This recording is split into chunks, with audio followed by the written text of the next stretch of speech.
Hi there. Today we're going to learn how to take a small photograph like this and draw it larger so we're ready for creating our pop art painting next week. I have 6 images to choose from, and I'm going to pick 3 of the ones that I think may be a little bit more difficult. So we're going to start with the cupcake today. Sometimes when I have a small image like this, I like to use my finger to try to trace the main shapes so I get an idea of what I will be drawing. It creates what we call muscle memory, and then my hand kind of remembers how to draw that shape. So I'm going to use my finger, and I see the biggest object that is overlapping all the other shapes is this frosting. So I'm just going to kind of use my finger, kind of trace this, and I realize it's kind of a Hershey's Kiss shape. The next shape is the wrapper. And so it's kind of just a line that angles in, has a smile at the bottom, and then it angles back up. It's got this jagged edge to it. And then finally there's the cupcake and the little circles. So let's see how we can take those shapes and enlarge them. The most important part when we're trying to draw big is not to lock our wrist and try to draw with just our hand. We want to keep our wrist from moving, and we want to move our whole arm. I like to draw in the air first until I think I have the right shape and size, and I want to use my whole piece of paper. So when I see that I'm using most of my paper, and I think I have about the right shape, then I just don't stop moving, I just touch my pencil down. So our frosting kind of comes like this. Now I just messed up the side, but that's not a big deal. Remember, this is going to be something that we're going to trace for our final draft. So if I make a mistake, I just draw on top of it. I'm not even going to worry about erasing right now. So what you want to do is get it in there right first. Once you have the line you like, if you have to erase, go ahead and erase. But my extra lines aren't bothering me. So that's my biggest shape that overlaps all the others. The next part is this here wrapper. So I'm going to skip a little space down, and I'm going to draw the wrapper. So it's a straight line, kind of at an angle, like this. And then it is connected with a smile.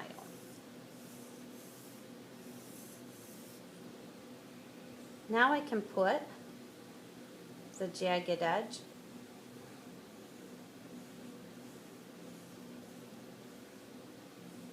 for the wrapper.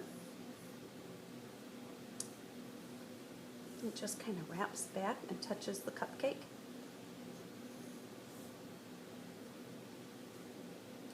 The next thing I would do is start adding my smaller details. So I look carefully at where these little pearl shapes are, and I try to put them in the same spot. All of these are the same size in the picture, so they should be the same size in my drawing. If you really must find a circle to trace, you could find a circle to trace. Otherwise, just keep circling around like I'm doing until you get the right size. And the last part that I would add in would be where all of these bump up. I'm going to draw some lines for my wrapper. These don't have to be complete lines because they're kind of shadows. And I have my cupcake. Let's take a look at this hamburger next. There are a lot of shapes and layers in this hamburger. So this time, my hamburger is wider than it is tall. So I need to turn my paper the long way. We call that landscape. So I want to start, let's see, how can I put this so you can still see it? How about if I do this little sneaky trick? I want to start first with the top of the bun. I want to make sure that I really enlarge this hamburger. So I'm going to put the bun like this, and I'm just going to do kind of a rainbow shape. And I see that I have my bun centered, and I'm using most of the paper. Now, most of the time I would think to draw the bun straight across here, but I see that there is some lettuce overlapping my bun. So what I want to do is draw the top of that lettuce line. And it's just jiggly and wiggly here. There we go.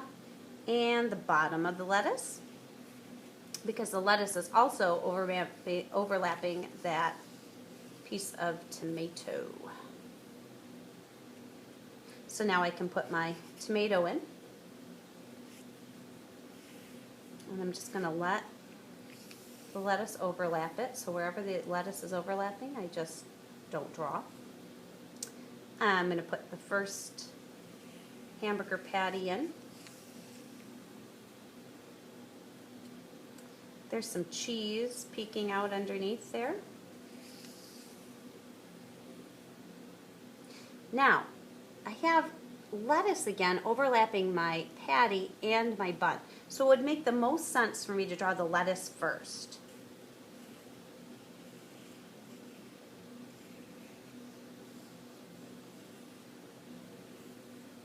Go ahead and draw the lettuce.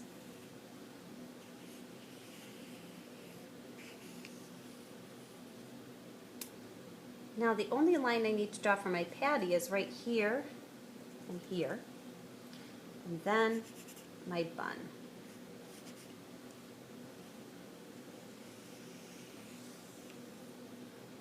Now I'm not going to worry about drawing all these little sesame seeds right now. I'm going to be doing a technique called wax resist when I paint this, so I don't need to worry about all those little teeny tiny seeds. I'll put those in later in crayon before I paint. Now the last item I want to look at here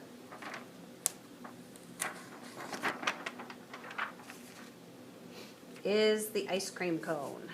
This ice cream cone could turn into a big mess if I do a big swirl like this. So what I want to do is really carefully look at its shapes. The top again has this kind of Hershey's Kiss look.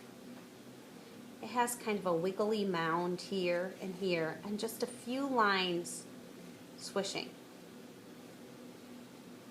There's a long kind of ribbon shape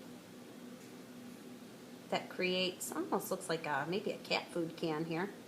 And then there's another rectangle below that. So my ice cream is about the same size as my cone. I have about as much ice cream as I do cone. So my ice cream really shouldn't start until about halfway down the paper. So that's where I kind of want the top of my cone right here and my ice cream to be. So let's start first with the cone. And then I can build the ice cream on top. So it's kind of got a little curve here. So once I get the curve that I like, I can darken it in. It's got a little edge like this. Comes down, we're going to make that cat food can shape.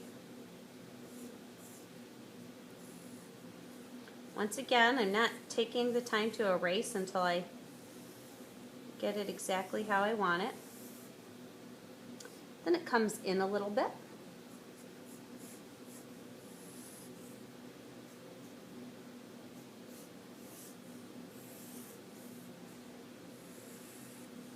And it's connected with a smile. Now, I'm going to put my lump of ice cream up here.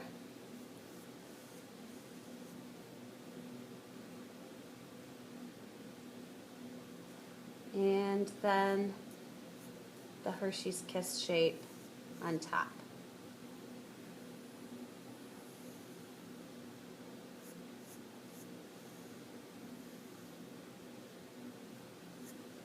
Now once I have this, I can very carefully add some lines, and I'm looking at those lines carefully so I don't overdo it.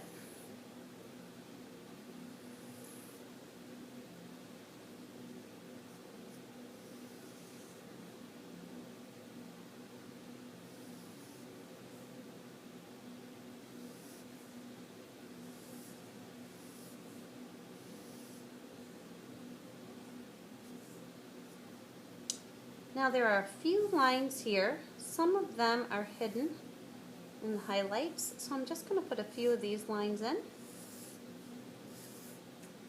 for the pattern on the cone.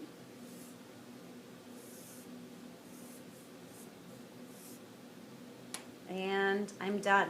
Now once I have my design in pencil, it's nice and big, fills my page, it's exactly how I want it, then I'm going to take a black Sharpie marker and I'm going to trace all of my lines that I want to keep. I'm going to do this so that I don't have to redraw this next week. I will be able to trace in pencil this design through my watercolor paper.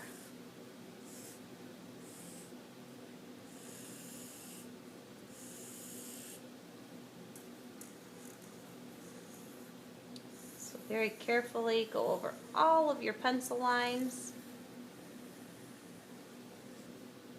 And you are ready for next week's Wax Resist lesson.